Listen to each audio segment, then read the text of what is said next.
In this lecture, we will learn about the Bayes theorem and its problem and random variable and its type. 2 topic cover करेंगे इस unit में आज हम, ठीक है। सबसे पहले बेस थ्योरम। तो बेस थ्योरम बहुत इंपॉर्टेंट है एग्जाम के पॉइंट ऑफ व्यू से। इसका क्वेश्चन एग्जाम में 101% आता है और इसका प्रूफ भी करना है आपको और इसका स्टेटमेंट भी लर्न करना है। इसका statement, let S be the sample space and B1, B2 Bn are the mutually exclusive and exhaustive events. Mutually exclusive means इस तरह से इवेंट है, देखो देयर इंटरसेक्शन क्या होगा, एम्प्टी होगा। इस तरह से इवेंट्स है आपके। ये तो सैंपल स्पेस है आपका। ये आपकी सपोज इवेंट B1 है, ये वाली B1 है ना, ये आपकी B2 है, B2, ये आपकी B3 इवेंट है, ये आपकी B4 इवेंट है और कहीं पर आपकी Bn होगी, है ना। सपोज मैं इसको Bn देता हूँ, इसी को, इस वाले को जनरल, ठीक है। Bn are, let S be the sample space and B1, B2 Bn are the mutually exclusive exhaustive events of the sample space S। यहाँ तक कंप्लीट हो गया। If A is any event which happens with B1 or B2 or Bn, then probability of Bk by probability Bk into probability of A by Bk upon their sum, k is equal to 1 to n probability of Bk into probability of A by Bk, where k is equal to 1 to n। मतलब सबके लिए निकालनी है ना, B1 के लिए, B2 के लिए, तो इसलिए हमने k is equal to 1 put कर देंगे तो B1 के लिए हो जाएगी प्रोबेबिलिटी, k2 पुट कर देंगे तो B2 के लिए हो जाएगी। अब इसको समझो आप, देखो क्या है ये तो आपका बता दिया B1, B2, B3, B4 क्या है आपके म्यूचुअली एक्सक्लूसिव। तो दो केस होते हैं आपके म्यूचुअली एक्सक्लूसिव का मतलब होता है BI intersection BJ is equal to 5 for all I will not equal to J, and mutually exclusive हो गया, and exhaustive means their union of BI क्या होगा आपका, S होगा। तो ये है, इस तरह दिख रहा है ना आपको। देखो कोई भी, देखो B1 सेपरेट है, B2, B3, Bn सब कैसी है आपकी डिसजॉइंट इवेंट है ना, और इनका सबका यूनियन मिला दोगे तो यूनियन क्या बन जाएगा, सबको मिला दोगे तो S बन जाएगा। अच्छा, ए एक ऐसा इवेंट है वो सबके साथ हैपन हो रहा है, ये है सपोज इस तरह का है ए, ये वाला ए है, ए ये आपका ए है, ठीक है, ये वाला ए। तो इसको मैं ए लिख देता हूँ, इस वाले को ए, इस वाले को मैं ए लिख देता हूँ, ठीक है। मैंने रेड कलर लेना चाहिए था इसके लिए। चलो मैं कलर चेंज कर रहा हूँ बेटा इसका मैं, है ना, तो आपको थोड़ा सा ज्यादा अच्छे से दिखेगा। देखो ये वाला ए है,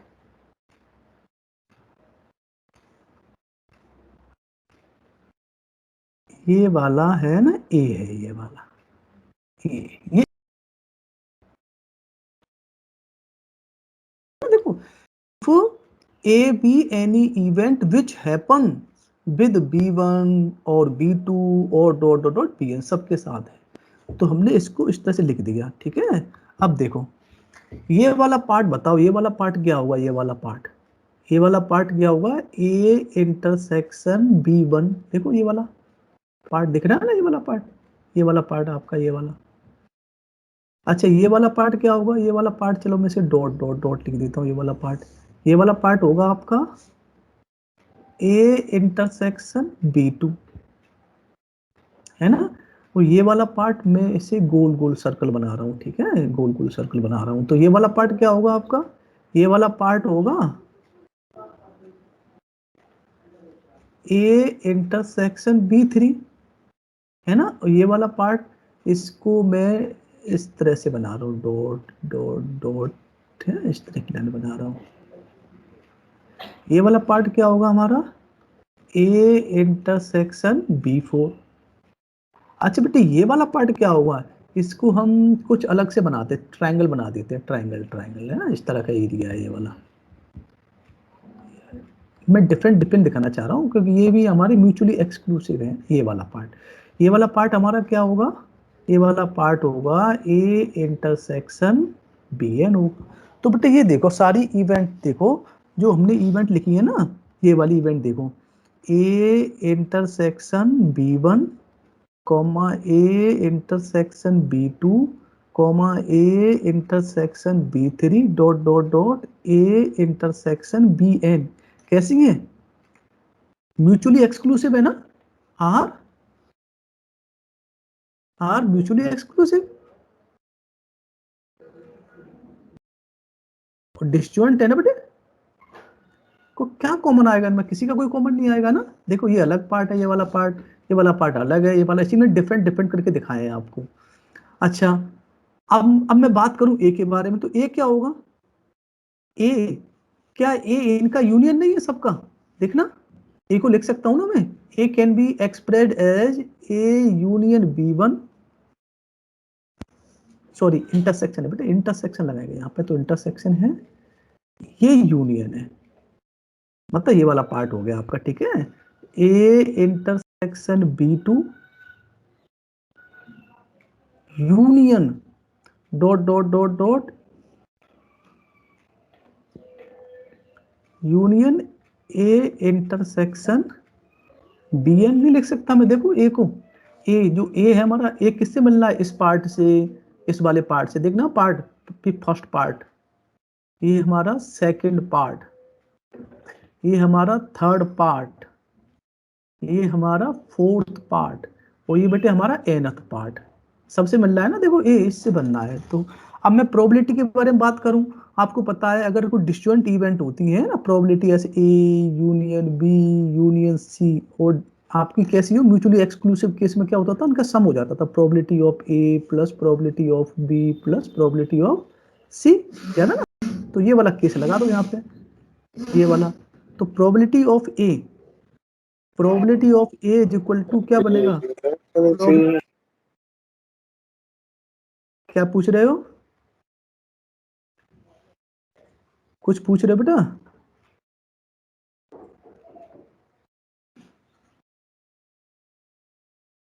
sorry A intersection B,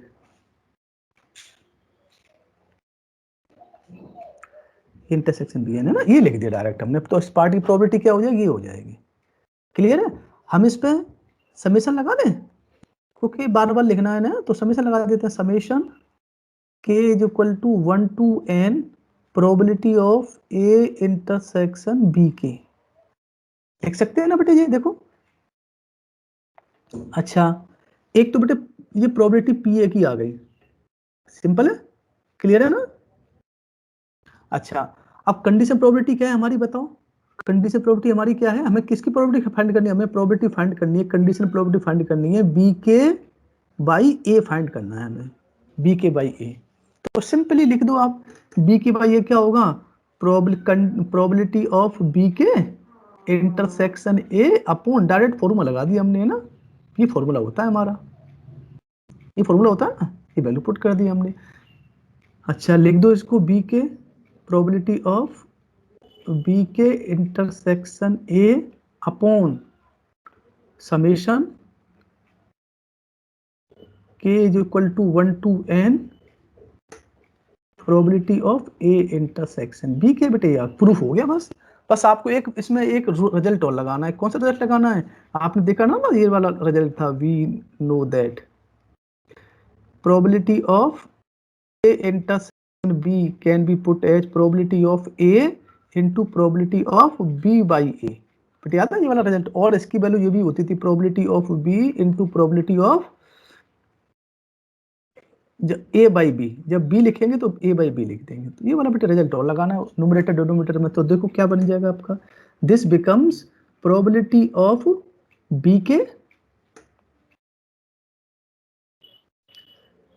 into probability of A by B K, clear, upon numerator denominator में भी लगा दो इस same, K is equal to 1 to n probability of A intersects, sorry यहाँ पे भी लगाना है ना सेम रिजल्ट,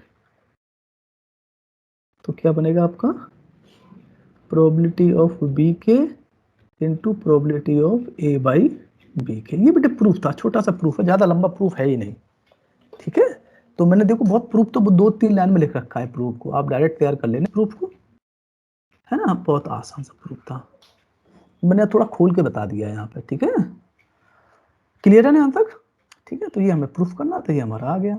तो बेटे सिंपल याद रखना, सिंपल है क्या, जिस पार्ट की आपको प्रोबेबिलिटी निकालनी है, सपोज आपको पार्ट 1 की प्रोबेबिलिटी निकालनी है, तो पार्ट 1 की प्रोबेबिलिटी के लिए क्या करोगे, का पार्ट 1 अपॉन सबका सम आता है डिनोमिनेटर में, देखो आ रहा है ना। अगर आपको पार्ट इसकी निकालनी है, 2 पार्ट की निकालनी है प्रोबेबिलिटी, तो दिस अपॉन सबका सम आएगा। इस पार्ट की निकालनी है तो क्या हुआ, दिस अपॉन सबका सम आ जाएगा। इस पार्ट की निकालनी है तो दिस अपॉन सबका सम आ जाएगा। इसकी निकालनी है दिस अपॉन सबका सम आ जाएगा। बस सिंपल सा कंसेप्ट है, ठीक है। अब हम इनकी प्रॉब्लम्स करते हैं। अब देखो बेटे ये यूनिवर्सिटी एग्जाम में प्रॉब्लम बहुत इंपोर्टेंट है। एक प्रॉब्लम यहाँ से आती है 10 मार्क्स में। अब देखो ये भी बहुत इंपोर्टेंट है, 2 प्रॉब्लम है मैन्युफैक्चर, देखो ये वाली। A manufacturer has 3 machines operators, 3 machine operators A, B and C. The first operator A produce 1% defective item. First operator है वो 1% डिफेक्टिव आइटम प्रोड्यूस करता है, whereas the other 2 operators B and C produce 5% and 7% defective items, clear, respectively. A is on the job for 50% of the item and B on the job for 30% of the item and C on the job for 20% of the item. तो totally देखो, totally ये आपका क्या दिखा दिया है, जो ए है ना, ए 50%, ए आपका 50% सिंपल 50% कर रहा है ए काम, ठीक है। ए बी 30%, 30% पे ये होगा आपका लगभग 30%, है ना, और सी 20%, इस तरह से होगा आपका। तो देखो तीनों इवेंट कैसी होंगी आपकी, म्यूचुअली एक्सक्लूसिव। देखो तीनों का सम्स 100 आ रहा है कि नहीं, ये सी का है, ठीक है, इधर रखा है। अच्छा, A defective item is produced, what is the probability that it was produced by A, जो ऑपरेटर ए द्वारा प्रोड्यूस हुआ है, ये प्रोबेबिलिटी फाइंड करनी है हमें। इसमें एक ही पार्ट की प्रोबेबिलिटी पूछी है इसमें, ठीक है। तो सबसे पहले बेटे हम क्या करेंगे, कोई भी क्वेश्चन करने से पहले बेटे इसमें एबीसी दे रखा है क्वेश्चन में, तो हमने एबीसी डिफाइन नहीं किया, हमने E1 E2 E3 ले लिए इवेंट। E1 हमने क्या लिया, the event that item is produced by the machine A, E2 the event that item is produced by the machine B, and E3 the event that item is produced by the machine C, clear है। E1 E2 E3 are mutually exclusive and exhaustive. देखो mutually exclusive है, देखो बेटा mutually मतलब एक तो different है और इनका सब कोई भी कॉमन नहीं आ रहा है इसका, है ना, इंटरसेक्शन, इसलिए। तो PE1 कैसे निकालें, P1 50% दे रखा है और 1% का मीनिंग आप जानते हो, 1% मीन्स 1/100, कई बार बता रखा है मैंने आपको, ठीक है, ठीक है। तो आपने बताया 50/100 1/2 आ गया। PE2 30%, 30/100 0.3, ठीक है। PE3 20%, 20/100 1/5। अब नेक्स्ट जो इवेंट है डिफेक्टिव, डिफेक्टिव अभी मैं डिफेक्टिव डिफाइन नहीं किया, दिया मैंने नोट्स में ई लिख रखा है, तो ई से थोड़ा सा ज्यादा क्लियर नहीं होता ना, डी से थोड़ा सा लगता है डिफेक्टिव है, इसे मैंने नोट्स में तो आपको ई लिख रखा है, बट यहाँ पे मैंने डिफेक्टिव डी बना रखा है ना, तो अब आप भी डी बनाया करना ऐसे। देखो the event that item chosen is found to be defective, D है। अब देखो बेटे defective item produced by A कितना है 1% है, तो क्या आप देखो डिफेक्टिव डी पहले लिखा है हमने, defective item but produced by A, माने ए की हमने प्रोबेबिलिटी क्या ली, हमने E1 ली है ना, E1, तो हम क्या लिखेंगे, डिफेक्टिव आइटम बट डिफेक्टिव है, बट कैसा है, किसके द्वारा प्रोड्यूस किया गया है, प्रोड्यूस्ड बाय E1, तो इसमें कंडीशन प्रोबेबिलिटी दे रखी है defective but produced by machine A, तो हम लिखेंगे D by E1 1%, defective item by machine B, तो इसे लिखेंगे P D by E2, clear, 5% given है। And defective item produced by the machine C, तो बेटे मशीन सी की प्रोबेबिलिटी को हमने E3 लिखा है हमने, तो क्या लिखेंगे प्रोबेबिलिटी D बाई E3 7%। अब आपको बेटे निकालना क्या है, अब आपने एक डिफेक्टिव आइटम सेलेक्ट किया और sorry produced a defective item is produced, what is the probability that it was produced by A, तो बेटे ए द्वारा पूछ रहा है, तो इसका मतलब क्या है, ए तो ऊपर आएगा, आपको पता है ए, तो ए की प्रोबेबिलिटी आपने E1 लिखी है ना, और बट डिफेक्टिव पूछ रहा है, तो E बाई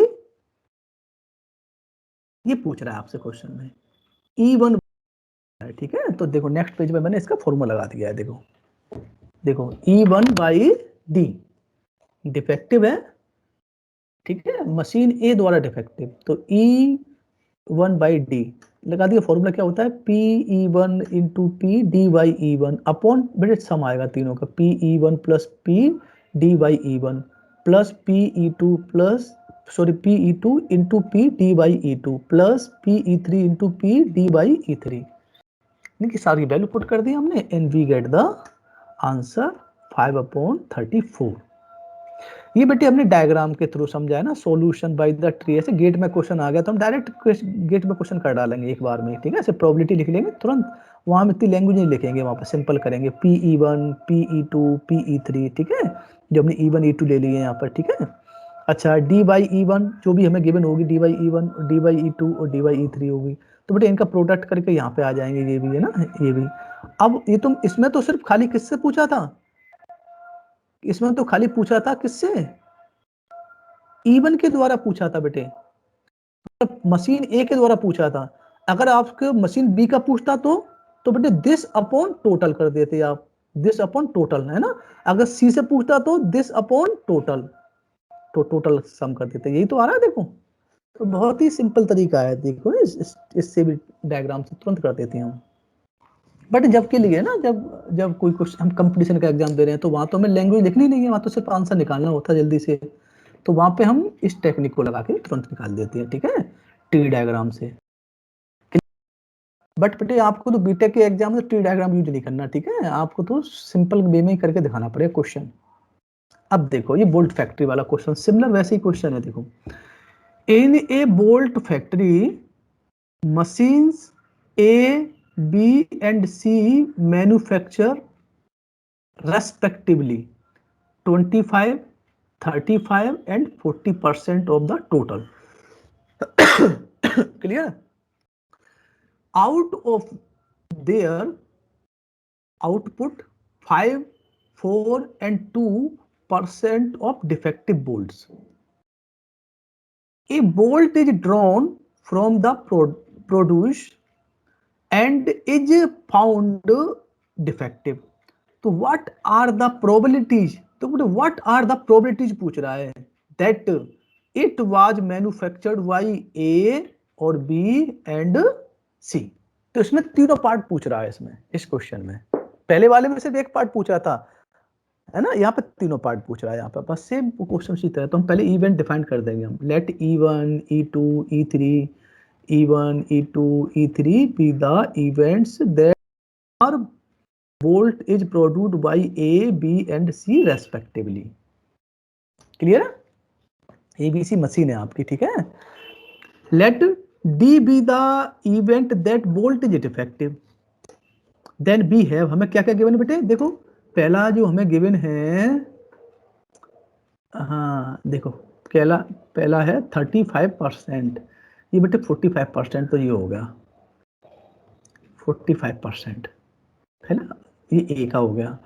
35% थोड़ा सा ज़्यादा होगा ना, ये 35% हो गया आपका, ये 45% होगा, ये 40% होगा, इस तरह से गिवन है। तो देखो टोटल 100 हो रहा है कि नहीं, तो म्यूचुअली एक्सक्लूसिव हो गई ना event simply.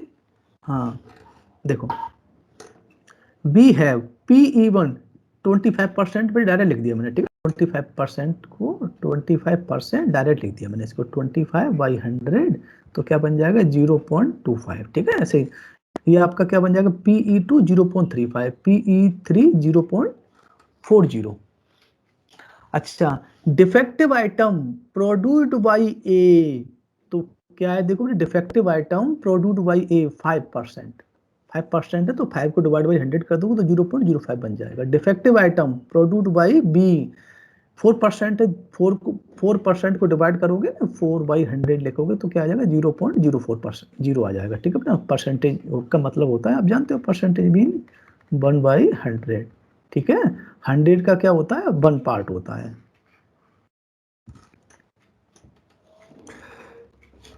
And P defective item produced by the machine C 0.02% हो जाएगा, क्योंकि 2% दे रखा है, डिवाइड बाई 100 करोगे 0.02 आ जाएगा।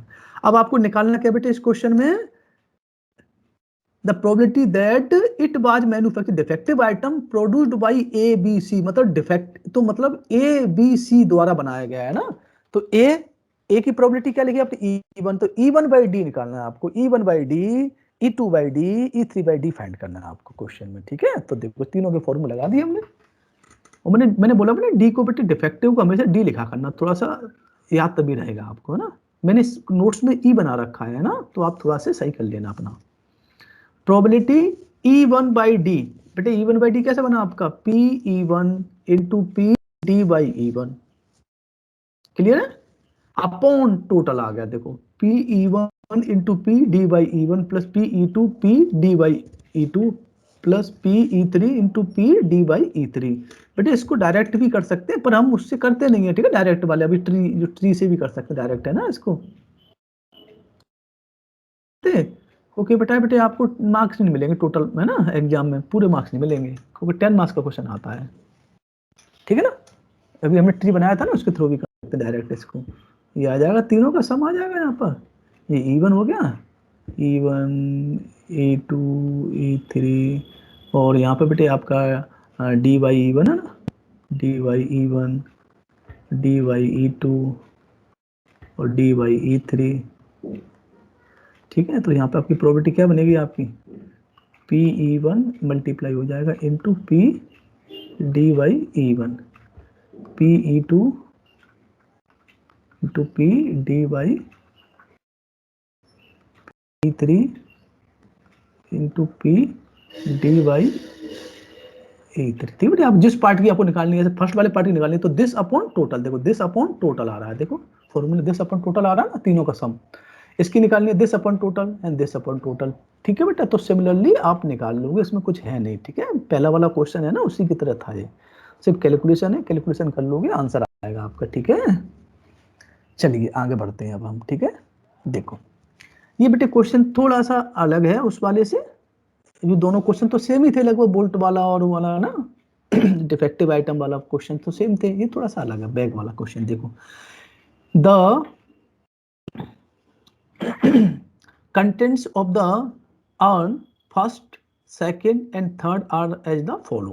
क्या कहते रखे हैं, फर्स्ट अर्न है उसमें 1 वाइट है, 3 अर्न है बेटे, 3 बैग है मतलब। ठीक है, बैग ये है। तो पहले वाले में क्या है, first white, 2 red and 3 black, and second वाले अर्न में आपके हैं 2 white, 3 red, 1 black, and third earn में आपके हैं 3 वाइट, 1 रेड एंड 2 ब्लैक। ये बेटे अभी first urn, second earn and third earn. ठीक है ना, ये है आपके 1 earn is chosen at random. अब देखो बेटे, इनमें से कोई एक भी चूज करोगे आप, तो उसकी प्रोबेबिलिटी क्या होगी, 3 बैग्स हैं हमारे पास, उनमें एक को चूज करना है, तो प्रोबेबिलिटी क्या बनेगी उसकी, 1/3 बनेगी, सिंपल सा है ना। अच्छा, chosen at random, 2 balls drawn, जो हमने चूज किया उसमें से 2 बॉल हमने ड्रॉन की। ठीक है, उसमें से 2 बॉल हमने निकाली, क्लियर है। They happen to white and red. ठीक है, they happen to white and red, white red के बारे में बात कर रहा है। तो what is the probability that they come from the first urn, second, ठीक है बेटे, तो तीनों के बारे में पूछ रहा है कि वो फर्स्ट टर्न से हो तो क्या होगा, सेकंड टर्न से तो क्या होगा, थर्ड टर्न से क्या होगा, तीनों के बारे में पूछ रहा है। तो चलो स्टार्ट करते हैं। सबसे पहले हम डिफाइन करते हैं events. E1, E2 and E3 denotes the events that the earn first, second and third are chosen respectively, and let E be the event that the two balls taken from the selected urn are white and red. तो सबसे पहले तो बेटे हम simple लिख देंगे P1, P2, E3 को earn first second. First हमने क्या लिखा, E1, E2, E3 इवेंट्स है किसको, फर्स्ट सेकंड थर्ड अर्न को सेलेक्ट करने की। तो वो तो 1/3 1/3 1/3 रहेगा, कोई दिक्कत ही नहीं इसमें तो, है ना। Pe1 1/3, Pe2 1/3, Pe3 1/3। इस क्वेश्चन में आपको कंडीशनल प्रोबेबिलिटी गिवन नहीं थी, है ना, इसमें आपको निकालनी पड़ेगी वो वाली।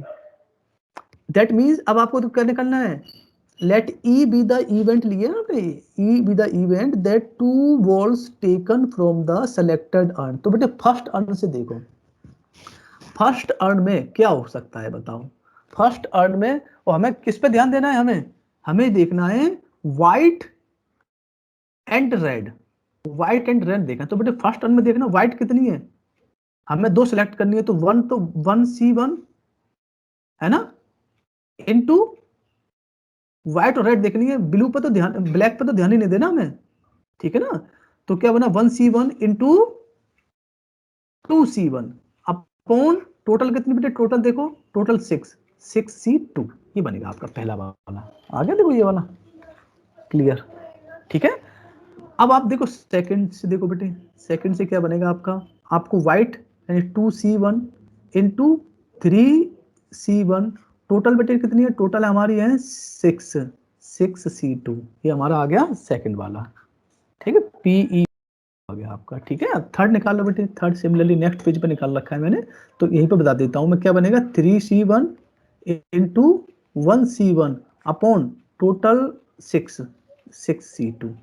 तो बेटे ये हमारी तीनों कंडीशन प्रोबेबिलिटी आ गई, ठीक है। देखो जो हम नेक्स्ट पेज पे निकाल रखे ये रही, ठीक है ना। अब हमें निकालना बेस थ्योरम, लगा दो भाई using the Bayes theorem. Probability E1/E क्या हुआ, probability of E1 into P, probability of E/E1 condition probability होती है आपकी, ठीक है, E/E1 अपॉन टोटल बेटे PE1 into E/E1 plus PE2 into PE/E2 plus PE3 into PE/E3, ये 2/11 आ गई। सिमिलरली कंडीशन प्रोबेबिलिटी ऑफ, ठीक है बेटे, सेकंड अर्न से अगर होता है तो सेकंड अर्न में क्या है, सेकंड अर्न से निकालना है तो प्रोबेबिलिटी E2/E लिखोगे आप, है ना, E2/E, तो ये आपका इजीली आ जाएगा। ऐसे थर्ड अर्न की बनेगी E3/E, ये आपका ये वाला आ जाएगा, क्लियर है ना। चलो नेक्स्ट पेज पे देखो बेटे, ये क्वेश्चन देखो बेटे, ये क्वेश्चन थोड़ा सा अलग लगता है ना। ऐसे क्वेश्चन आया तो बच्चे सोच रहे थे ये तो कंडीशन प्रोबेबिलिटी क्वेश्चन ही नहीं है, बट एक्चुअल में ये क्वेश्चन कंडीशन प्रोबेबिलिटी का था। देखो कैसे था question, the probability that a person can hit A target is 3/5। A person can hit the target 3/5 and the probability that another person can hit the target the same can hit the same target is 2/5, ठीक है, इसकी 2/5 है same target को hit करने की, but the first person can fire 8 shots in 8 shot in the time, the second person fire 10 shots, clear है, they fire together. First वाला 8 shot करता है एक टाइम में, ठीक है, और ये वाला जो सेकंड पर्सन है वो 10 शॉट्स फायर करता है अपना, ठीक है। What is the probability that the second person shoots the target, हमें निकालनी है what is the probability that the second person shoot the target. तो सबसे पहले हम इवेंट डिफाइन करते हैं, ठीक है। ई क्या है, E denote the event of shooting the target, clear है। E1, E2 the respectively denote the event that the first person and the second person shoot the target.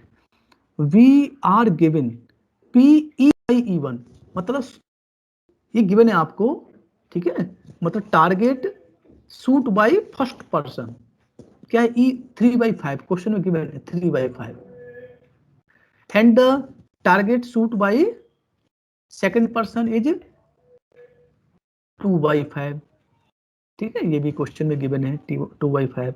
अब द रेशियो निकालो बेटे, यहाँ पर the ratio of the shoots of the fire first person to those of the second person, मतलब आपको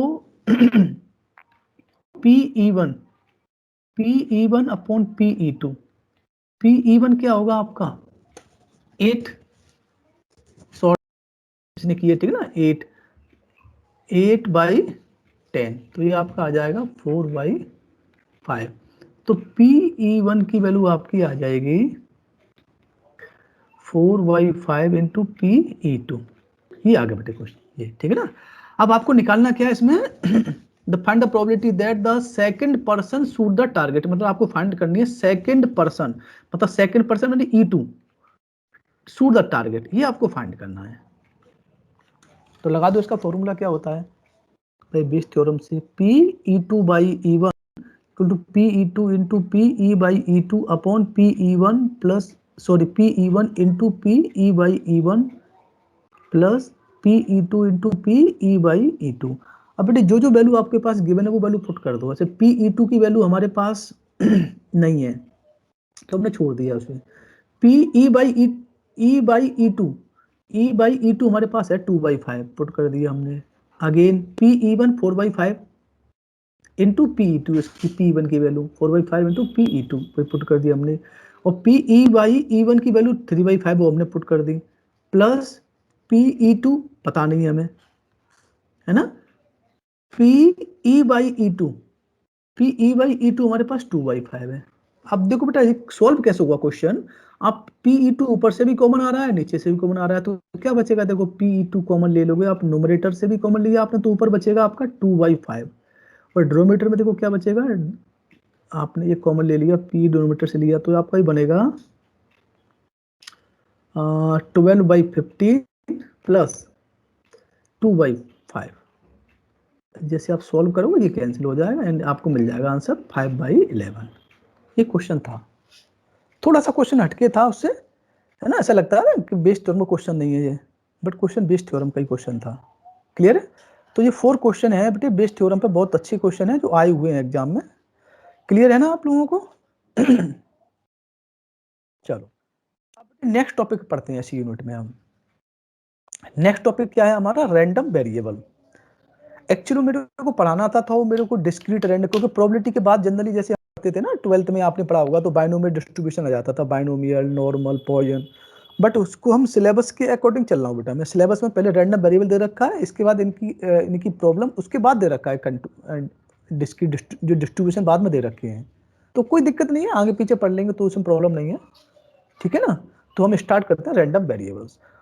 अब random variables का हमने कई बार पढ़ रखा है, ये पढ़ते थे MGF मूवमेंट जनरेटिव फंक्शन, तो हम रैंडम वेरिएबल वहाँ पर हमने यूज किया था, नाम इसका काफी दिन से आ रहा है रैंडम वेरिएबल, ठीक है। तो अब हम इसके बारे में स्टडी करते हैं होता क्या है। तो सबसे पहले बेटे हम बात करते हैं sample space. Let S be the sample space corresponding to a random experiment. बेटे कोई भी रैंडम एक्सपेरिमेंट कुछ भी हो सकता है, रैंडम एक्सपेरिमेंट में be a tossing a coin, और it may be a throw a dice, और it may be a pick a card from a 52 playing card. बहुत सारे रैंडम एक्सपेरिमेंट हो, उसका सैंपल स्पेस है। अच्छा अब रैंडम वेरिएबल होता क्या, डेफिनेशन देखना, a random variable X on the sample space S is a function X S to R from sample space to the set of real number. That means क्या है, random variable is a function from a sample space, random variable is a function from sample space S to real number set R. ये होता है बेटे simple, ठीक है। इसको हम डिनोट करते हैं कैपिटल एक्स से हमेशा, ठीक है। अब देखो बेटा सिंपल सा एग्जांपल समझाता हूं मैं आपको इसका। देखो अगर आपने 2 कॉइन को टॉस किया, सपोज मैंने दोनों एग्जांपल दिए, 2 कॉइन का भी दिया है और 3 कॉइन का भी दिया है, तो फिर 2 कॉइन का एग्जांपल समझते हैं। Example tossing of 2 coins. तो सैंपल स्पेस क्या बनेगा इसमें, एस ऐसे बनता है आपका H H H T T H और टी टी। ठीक बेटे। और आपने वेरिएबल क्या डिसाइड किया, आपने किया number of heads, number of heads लिया। तो बेटे बनाओ देखो, ये तो बेटे ये बन गया आपका, ये बन गया तुम्हारा एस, और यहाँ बना दिया बेटे हमने आर, है ना। आर तो बेटे सिंपल होता है, सबसेट भी हो सकता है इसका कोई, है ना। तो देखो क्या ना, head head head tail, tail head और टेल टेल। तो क्या बनेगा बेटे, नो। इसमें क्या होगा, इस वाले में तो नो हेड तो जीरो बनेगा इसकी, है ना, वैल्यू जीरो आ जाएगी।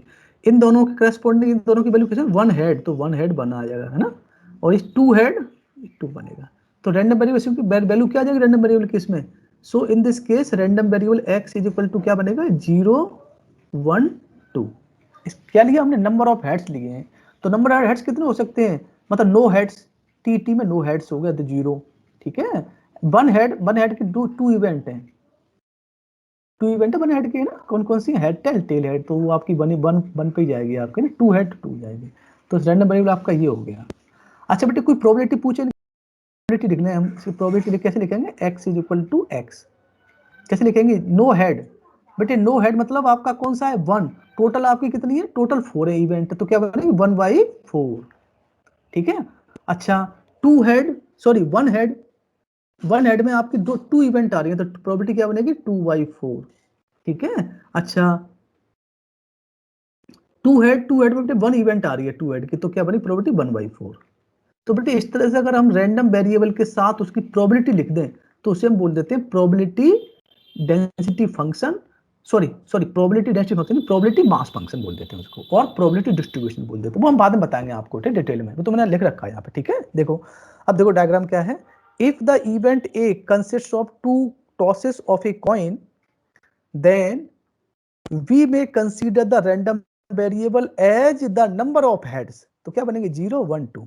the corresponding probability are, zero की क्या बनेगी 1/4, मतलब जीरो मतलब नो हेड, नो हेड में क्या होगा, टेल टेल वाला केस हो गया, तो 1/4, ये वाला case 1/4।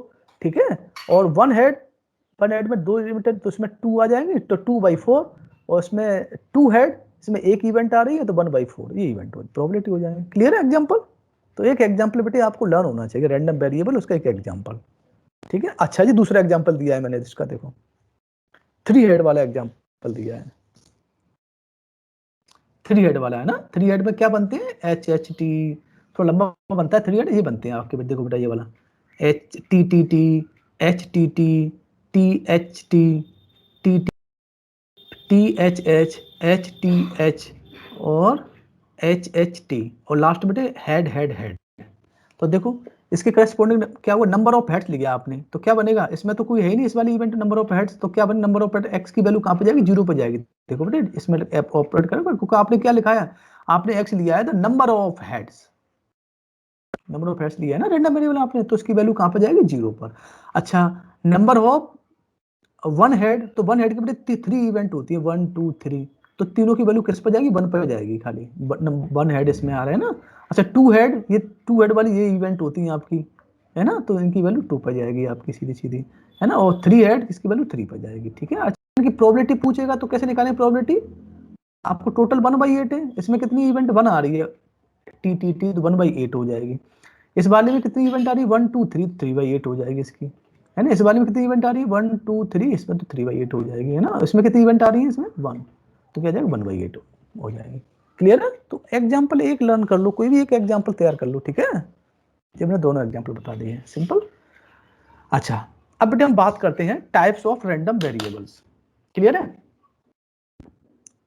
Types of random variable क्या होता है, इसको समझो आप पहले। जो रैंडम वेरिएबल अभी हमने डिफाइन किया था वो रैंडम दो तरह का होता है रैंडम वेरिएबल। एक तो बेटे रैंडम इस तरह का होता है आप उसको डिस्टिंक्ट डिफरेंट पार्ट में तोड़ पाओ, उसे बता पाओ, है ना, कि अलग अलग पार्ट में बता पा रहे हो। एक ऐसा होता है जिससे आप पार्ट कर ही नहीं पा रहे हो आप उसके, वो इंटरवल के फॉर्म में गिवन होता है ना। तो चलो देखो डेफिनेशन देखते हैं। Discrete random variable, the types of random variable classified in two category. Number first है डिस्क्रीट रैंडम वेरिएबल और सेकंड है आपका कंटिन्यूअस रैंडम वेरिएबल। याद है डिस्क्रीट में हम समेशन लगाते थे, इसलिए कंटिन्यूअस में हम इंटीग्रेशन लगाते थे जब हमने पढ़ा रहे थे ना मूवमेंट जनरेटिव फंक्शन, उस टाइम पे हमने आपको बताया था ये सब चीजें। चलो देखिए, if A random variable x takes a finite number clear, or countably infinite number of values, then x is called a discrete random variable. We denote the possible value taken by x as x1, x2 xn, which terminate in a finite case.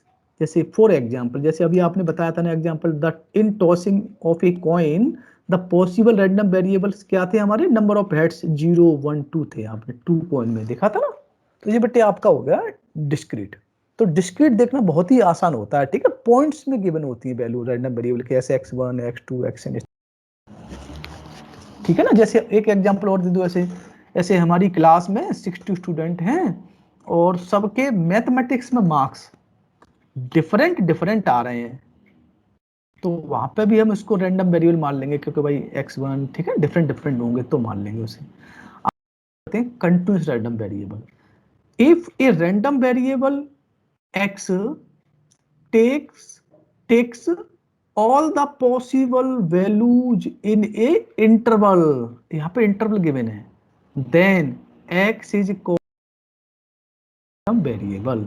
अब देखो बेटे मैं बहुत सारे example बताऊंगा इसके continuous के। देखो सबसे पहले एज, इसे इसमें एग्जांपल दे रखा है, the age height etc of a group of individuals are random variable. कैसे बेटा, देखो एज कैसे, बीटेक सेकंड ईयर के आपके सेक्शन के बच्चे, सेक्शन सी वाली बच्चे ले लिए हमने, सेक्शन सी जो भी सेक्शन है आपका, सेक्शन सी सपोज, है ना।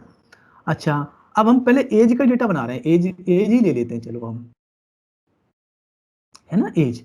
अब ये मान के चलता हूं इन जनरल जो भी एज होगी ना आपकी क्लास में, जो एज होगी वो एज आपकी 19 और 21 के बीच में होगी। आपकी जो बीटेक जो सेकेंड ईयर में बच्चे हैं उनकी एज 19 21 के बीच में होगी। तो 19 21 में आप क्या सेपरेट कर पाओ, किसी बच्चे की एज क्या होगी, 19 हुई, ठीक है। नेक्स्ट बच्चे की एज क्या होगी, 19 ईयर 1 मंथ, मैंने 1 पॉइंट लिख दिया। नेक्स्ट बच्चे की 19 ईयर 1.5 मंथ, है ना, 1.5 मंथ, इस तरह से लिखता चला जा रहा हूं मैं, है ना। फिर next 19 year 2 month, 19 year 4 month, 19 year 7 month, 19 year, है ना, 7.5 मंथ, इस तरह से मंथ में मैंने क्वांटम लिख रहा हूँ, तो इस तरह से मैं लिख रहा हूँ मैं। अब देखो इसमें एक इंटरवल, जैसे आप इंटरवल करोगे उसमें क्या होगा, इंटरवल में वैल्यू आ रही है आपकी, है ना। तो 19.80 मंथ, 90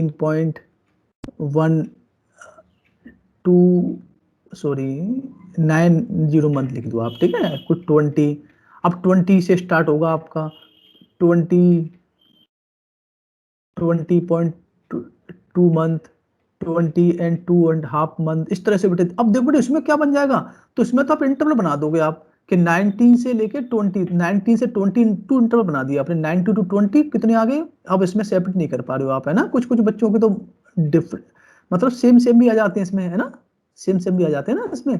तो ये आपका कंटिन्यूअस बनता है, क्लियर है।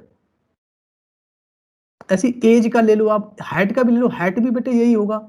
जैसे देखोगे जनरली हाइट क्या होगी, 5.3 से स्टार्ट होगी, इंच से 5.3 फीट, है ना, 5 से स्टार्ट होगी। और कितनी हो सकती है मैक्सिमम, चलो हम ले लें 6 ले सकते हैं, 6 फीट तक हो सकती है, 5 फीट 3 इंच से लेके 6 हो सकती है। तो उसमें बेटे कितने आ जाएंगे आपके, इसमें बहुत सारे डेटा आ जाएगा आपका, है ना। तो ये एग्जाम्पल किसका, आपका कंटिन्यूअस का एग्जाम्पल है। अच्छा, random variable like length, thickness, weight, temperature are the continuous random variable. और बेटे एक एग्जांपल और देखो, मैंने लिख दिया F X is equal to 1/2 sine 2x, और बेटे मैंने लिख दिया 0x to 2 वैल्यू है। तो दिख रहा है, ये तो आपको क्लियरली दिख गया है ना, कंटिन्यूस दिख रहा है ना क्लियरली, बताइए दिख गया कि नहीं? Yes sir. हाँ। तो बेटे थ्योरी आपको क्लियर हुई बेटे आज की? इस थ्योरी को बेटा थोड़ा सा पढ़ लेना अच्छे से, है ना, है आसान, कुछ नहीं है, बहुत ही आसान है। तो नेक्स्ट क्लास में अब आपको आगे इनकी प्रॉब्लम्स कराएंगे, पहले कराएंगे डिस्क्रीट रैंडम वेरिएबल प्रॉब्लम कराएंगे, और नेक्स्ट लेक्चर में कराएंगे कंटिन्यूस रैंडम वेरिएबल प्रॉब्लम। तब फिर ये टॉपिक फिनिश हो जाएगा, फिर हमारे डिस्ट्रीब्यूशन रह जाएंगे हमारे। तो लगभग आपका 6 लेक्चर का काम बचा हुआ है इस यूनिट में। Okay, thank you.